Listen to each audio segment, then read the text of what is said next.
remember? I do. Are we on yet? Are we on yet? Come on, Ian. Oh dear.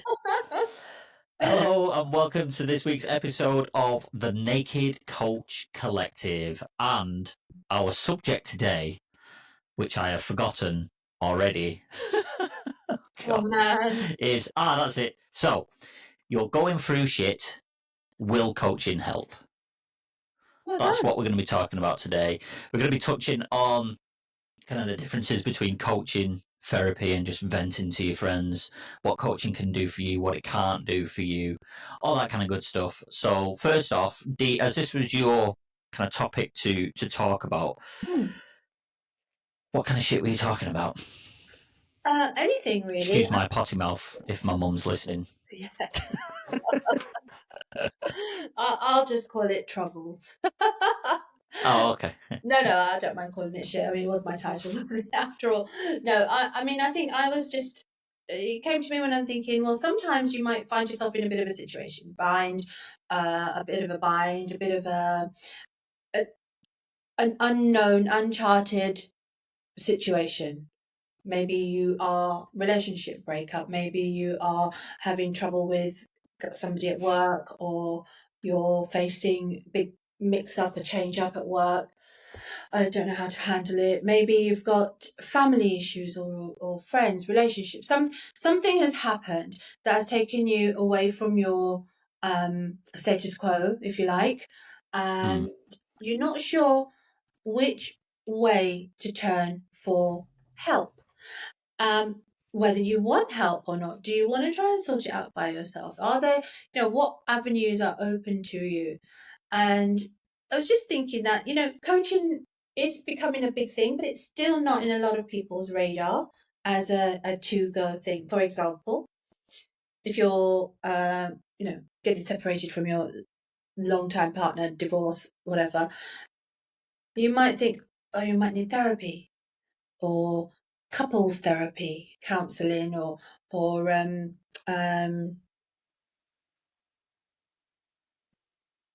that word beginning with M. What's that word beginning with M? Mediation, right? Oh, God. You might need No idea what you're talking about. it just just trying to make things work. If there's if just trying to look into the relationship to see if there's anything there worth saving. But you may not necessarily think, oh, perhaps a coach could help. So these are the kind of things that came into my head when I thought, okay, well, in terms of an idea, concept for the episode, how do we think potentially? Traditionally, this is a therapy area, or this is a counselling area, or this is a just going to chat to my friends area. How do we think that coaching can fit into that sort of thought process? I think so when I'm at work, I always seem to be the one that people vent to a lot. And I don't mind it, because I obviously like helping people. So I sit there and listen and take on board what they're saying. But I do find myself being the person that a lot of people vent to. And it's different, so I'm not offering any kind of coaching there. I'm just listening, just letting them rant and get out the frustrations. I feel like when you vent into a friend, it's more of, you just want to let off steam, don't you? You just want to get things off your chest and kind of release a bit of frustration and anger, I suppose. Yeah. Whereas with therapy, to me, I would go to therapy if I felt I had something really troubling me and I was really down in the dumps. And I didn't know what to do and I was really depressed. For me, therapy is kind of a try and figure out why I am the way I am, why I'm acting the way I am. Whereas with coaching, it's okay, I'm currently here. I want to get out of this situation. How can I get out of this situation? And it's about changing, it's about shifting the mindset and building that bigger picture for yourself, that vision, which we talk about so much, and kind of taking aligned steps towards improving your life. Whereas for me, therapy is reflecting on why you are where you are, if that makes sense. It's a more clinical approach as well, isn't it? Sort of therapy. You're likely to have a diagnosis of some sort, potentially some you know depression, ADHD, something like that, that you are looking to fix, mend. Whereas I kind of think coaching is more a case of enhancing. Yes, that's a good way. That's a good way of looking at it. Yeah. So what? Okay, so let's pluck an example from what you were saying there. So, or what I was saying as well, where we just, I don't know, you're feeling stuck, maybe overwhelmed, Mm. a little unsure about where you're heading in life and what you're doing. Or I think you mentioned you've just got out of a divorce, all this kind of stuff. Got out of a marriage and you divorced. Sorry. So what can coaching actually do for you if you're that person? Yeah, I mean, the thing is, say the divorce example, you could have therapy, and you would have, you know, you could have therapy. It would definitely be a successful route to take. The coaching is going to help you look at things from a different perspective. It's going to help you step away from being inside your head all the time and consider other possibilities.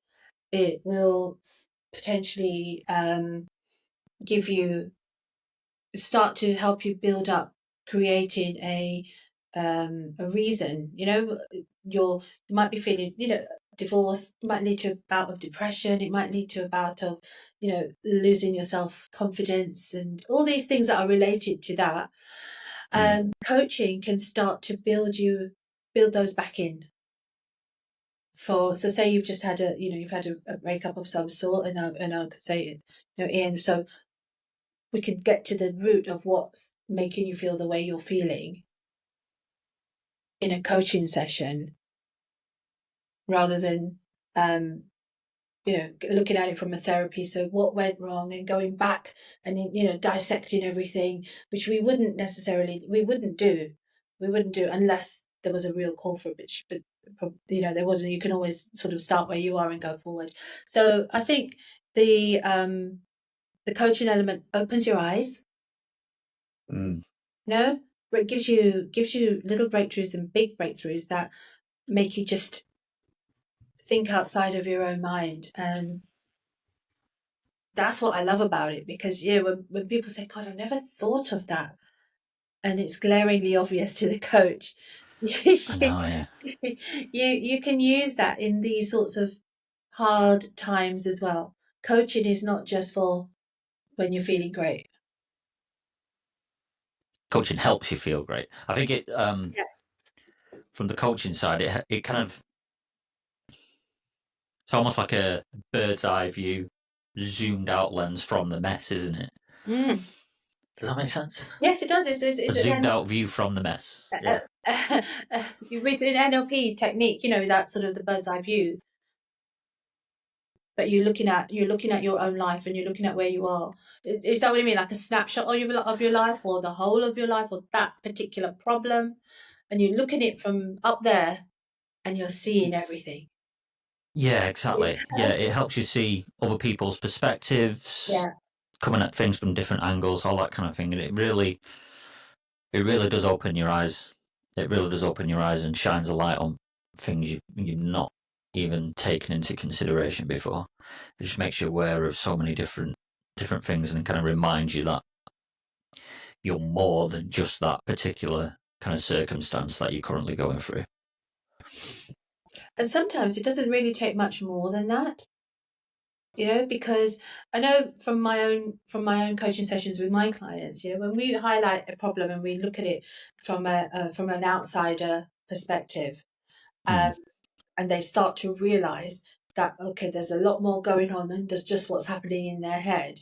You know, the way that my coaching then goes on is that it starts to build in building blocks to make changes in those areas.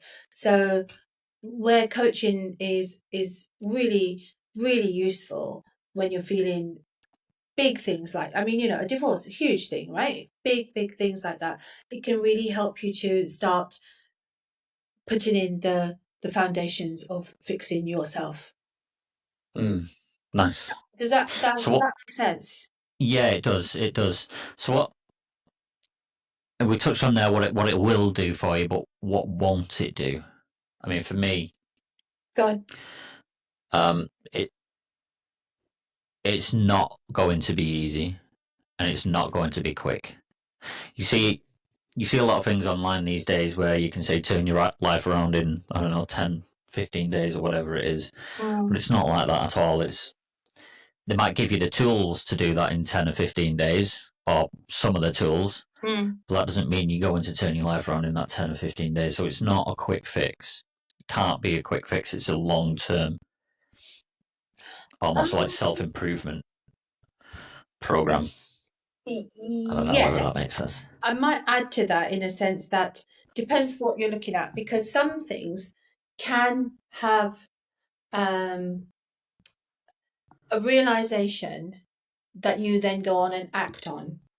You know, Mm, even just a case of, well, your mindset about how you deal with your ex partner taking the kids, right? yeah, So you coaching can help you to see that in a different way from the perspective potentially of the children, not mm, yourself, or even from your ex. So in a situation like that where you're like, oh my god, it's the weekend, he's taking the children, I'm feeling this, I'm feeling lonely, I'm feeling sad, I'm feeling jealous, I'm feeling all these awful things that you may feel as a mother giving your children to your ex-partner who you now potentially hate, to and so, I mean, this is just an example, and I'm digging into it because I think that people will relate. Right. So if you're sitting with a coach and you're discussing this and you're looking at it from the children's perspective, they get to spend time with their father, potentially cousins and family on their father's side that they haven't seen regularly like they used to. You can have a flip in mindset that can create a very positive change quite quickly. yeah, So the mindset thing, obviously the physical things that need changing are different. But if you talk to that person and you say, right, okay, so looking at it from the children's perspective, they're benefiting this way. Then go back to her, to her or him, that person, your client, and you say to them, and you start to help them see, well, how can this be a good thing for you? And really dig deep into what the benefits of the children will bring to herself, what her own change shifting thought process will bring to the whole situation. So yeah, sorry, that got me a bit passionate, that didn't it? I wonder why. it did. God. No, I agree. I think where I'm coming from with regard, and I'm the perfect example of this. From I'm going to say it yet again. When we had our very first coaching session, and you coached me, you come like it was like that, and you just completely changed my outlook on what I'd been doing like my whole life. And Still haven't paid me for that yet, by the way. they have still not now. um, but where I'm coming from is so that's one little moment, that's one little flick of the switch, that's one little light shone on one little thing. Yeah. Whereas there's a whole load of other things going on. It's not going to be just that one. So when I'm saying it's not a quick fix, I'm talking about it takes a long time to shine a light on all the areas where you need those Yeah. light bulb moments. If you ever get to do them all, because there's going to be new things that crop up that you weren't aware of Yeah. when you're pushing yourself to do new things as well. So, Yeah. um, yeah, I think from my perspective, it's just like it is like a lifelong. It's a lifelong thing that you go through. I do agree, because you know what, a shift in mindset doesn't mean a shift in actions, right? Not it's like Exactly. you can shift your mindset in 5 minutes, right? But your action will take longer. So Yeah. actually saying goodbye and smiling and meaning it at the door, you know, and actually appreciating the time you've got and doing your face mask and painting your nails and this sort of thing, or whatever it is you're going to do, that to become a regular part of your life is not going to happen overnight, and like you can shift your mindset, but the action. So there's a there's a process, there's a time. Yeah, exactly. And the example of myself was that was an easy kind of action to follow up on, because it's like, oh my god, yeah, of course, why would I be doing that? And it was not a scary action then to follow up on, in terms of, oh, I just won't do what it was that I was doing with the work. Whereas, so as an example, with the business side, it's, yes, I got the mindset of need to Mm. set up the business, need to do this, need to do that, need to do this, need to do that. But then when you come to take that action step, one of the big ones, like for me, going speaking on a stage, it's like, oh, I've got to go and apply to these things now. And I put that off for a while. It took me a while to just Yeah. get going with that. So yeah, this, like you say, you kind of need the tools then when you do have those little moments of doubt, those little moments of fear that Mm. crop up, and you get distracted because you've got that fear behind you. It's that's when the tools of a coach can come in to really help you, push you along as well. And accountability as well Mm, at that point. yeah, yeah, definitely. So what because we hear a lot about myself with regards to that particular example. Yeah. But what's one example for you, Dee, where coaching's been a massive benefit to you? Coaching, it kind of helped me to, it's helping me grow in confidence. It's helping me to be okay with being seen. So, I mean, we all, we all know that we've had to do our marketing, pushing ourselves forward. And, I had coaching conversations that really helped me to understand that me being the person, the public persona, needed some hurdles getting over, because I kind of, and I'm still working on it. I was Mm, thinking about this recently, right? I have actually still got a few limiting beliefs on certain sides of my own personality that I think, okay, I might well do better if I dealt with those, right? But in terms of the past, it's added to my confidence. It's helped me to see that I don't necessarily have to just be perfect all the time, or my own version of what I think perfect is, because a big learning curve that came out of coaching for me was this thing about, you know, done is better than perfect, right? And it's something that I try and remember a lot, because done is better than perfect, because perfect is highly difficult to attain. I'm not going to say impossible, because everybody, it's a subjective term, but yeah, I wish I'd had coaching when I was going through my divorce and my separation. I think that's maybe why I got a mm, bit animated um, with the subject, and I hadn't really thought I'd use that subject anyway, as an example. But I mean, I was 15 plus 20 years ago, something like that. Maybe, I don't know, 20 years ago, maybe I've been divorced, I don't know. Anyway, I've been divorced a very long time, and coaching wasn't even, coaching was a case of football coaching and that sort of netball mm. coaching. That was what coaching meant to me at that time. But if I knew now what I knew then, and some of the decisions and things that I made, and some of the way that I dealt with stuff, I know that I would have got over it a lot quicker. You know, I would have dealt with things a lot quicker. I was very much a head in the sand kind of person, and I didn't deal with stuff until I absolutely needed to. And if I had been coached, if I had a coach at that time, I'm certain that I would have got through it quicker, better, faster, and everybody around me as well would have been or would help people around you. You heal quicker. People around you are better off, aren't they? So yeah, Yeah. yeah. I'm trying to think of where I wish I had coaching earlier in my life as well. Now you said that, I'm Interesting thinking. concept, didn't it? I never thought of it before. Yeah.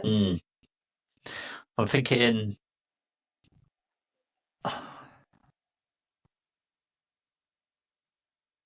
Probably just around as you're growing up, as you're growing up, kind of going from teen into being an adult, growing up being a man.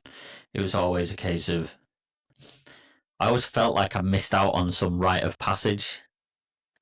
So I always used to read books and everything, and years and hundreds of years ago, they used to have these rites of passage for young lads to become men, that kind of thing. And I always think, have I missed out on that kind of thing? I don't know. It's just always played on my mind. So I've always had this thing of I'm still quite immature, which we all know. So I'm like, have I missed out on something? So I've always kind of had that in the back of my mind of like a man's coach almost. So does that mean you feel like there's something lacking in your life? Probably, yeah. Oh, we can dig into this, can't we? We could do, yeah. That's another episode. That could be another episode where you coach me. I think so. I mean, that's very interesting you say that because you feel like you've missed out on a rite of passage. It feels like there is some discontent there from maybe you're not able to even put your finger on it. Maybe you are, and you're keeping it to yourself for the minute, and that's absolutely fine. But We'll save it for that. We'll save it for that coaching session. Yeah. right, I'm writing it down. Ian's discontent. Thank you.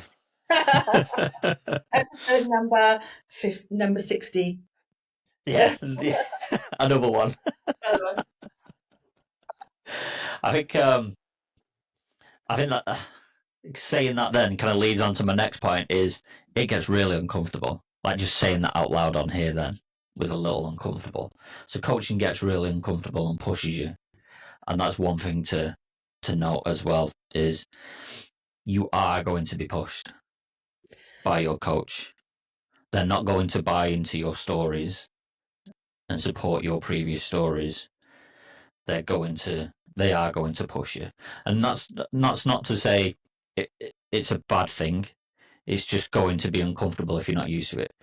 But that's also your internal subconscious trying to keep you in your comfort zone, right? And how do we grow? We step out of our comfort zone. You look like you're about to say something then, Dee. No, I was agreeing with you, and I think that's the difference between you're talking to your friends and talking to your coach.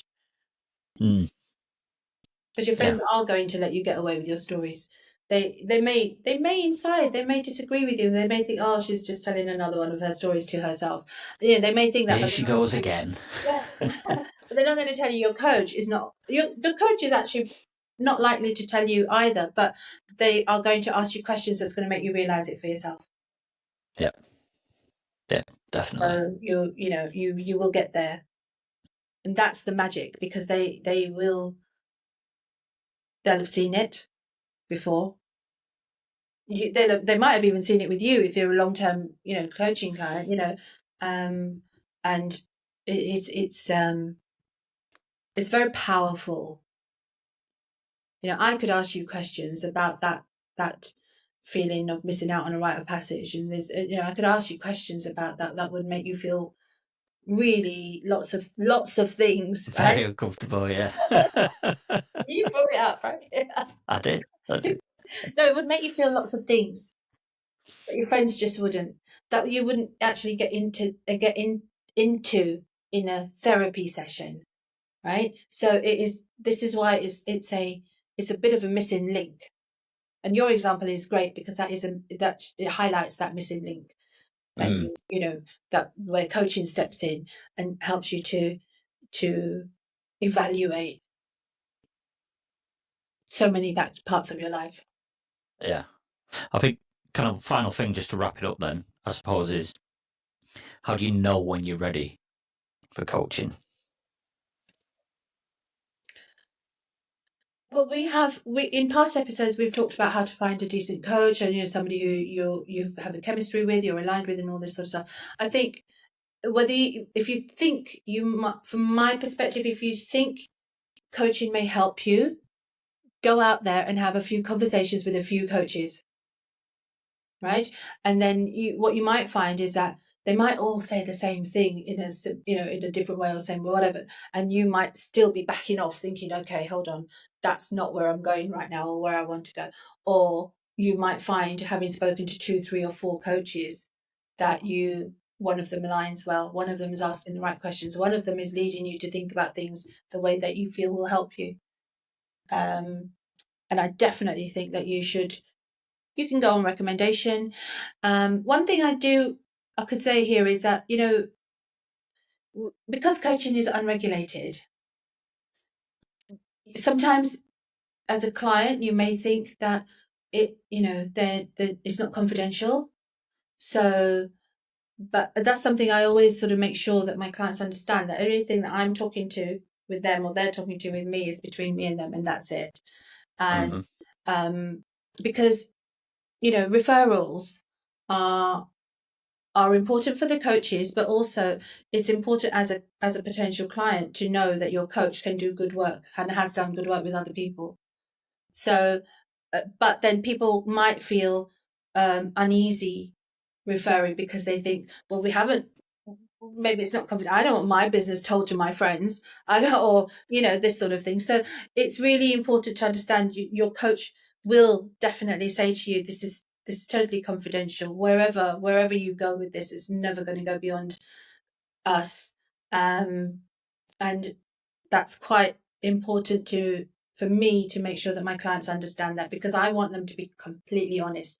I want them to let it out and understand that there's never any judgment, there's never any comeback, there's never any passing on of information. Yeah, exactly. I think my answer to the kind of how do you know when you're ready for a coach, I think probably if you're listening to this episode,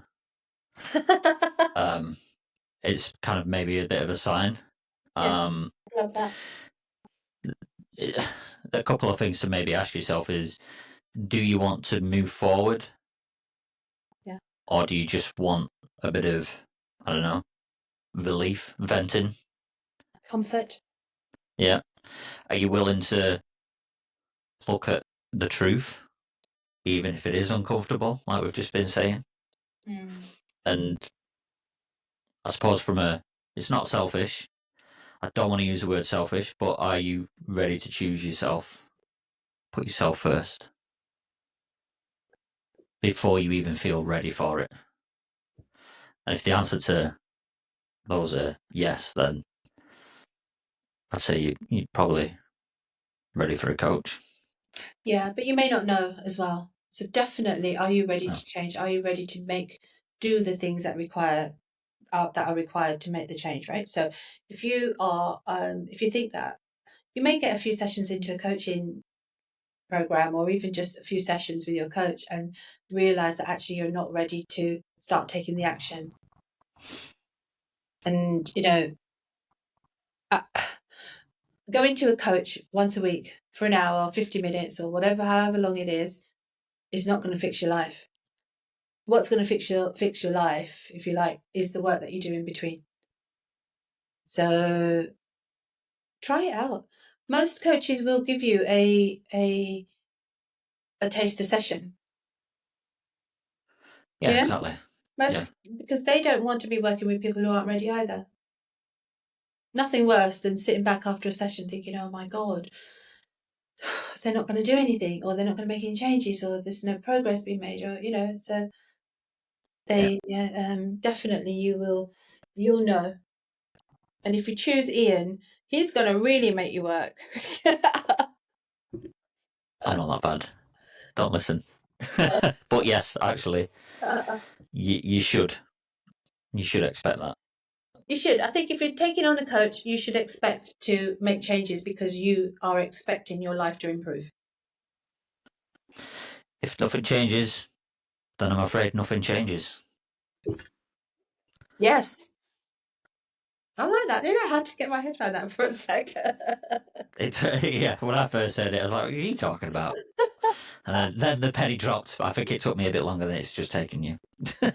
I had a similar one, right? I had a similar one that I was playing around with. I'm just thinking, nothing changes with inaction. Everything changes within action. Oh, that's a good one. Ah, okay. I prefer mine. Well, I say mine. I heard it on a podcast the other day. I prefer mine because I actually wrote that myself. Oh, you fancy pants. It looks better when it's written down because the within action, obviously, it depends on where you make the breaks. Anyway. All right, then. Let's wrap it up there. So remember, everyone, to like and subscribe and share the show with anyone you feel needs to hear it. And remember, folks, Until next time, be there. be bare and Be be naked. Oh.